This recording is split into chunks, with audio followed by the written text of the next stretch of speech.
সুজন্যখালি bit office এটা। চল না দাঁড়াও, হাতটা না একটুখানি বই আসছে। প্রথমে বনদেবী মন্দিরটা দেখুন, দেখে আস্তে আস্তে এগিয়ে যান। বনদেবীর মন্দির, এখানে কাঠ মধু ফল যখন আনতে যায়, কাঁকড়া ধরতে যায়, তখন এই ঠাকুরকে প্রণাম করে পুজো দিয়ে তারপর যেতে হয়।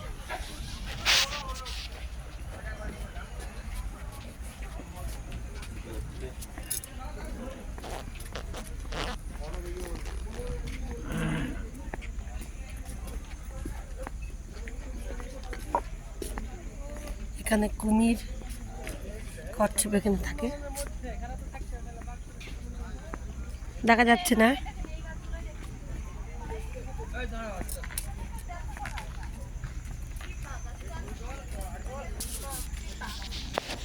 এখানে সুন্দরী গাছ, নিচে শ্বাসমূল গাছ আছে।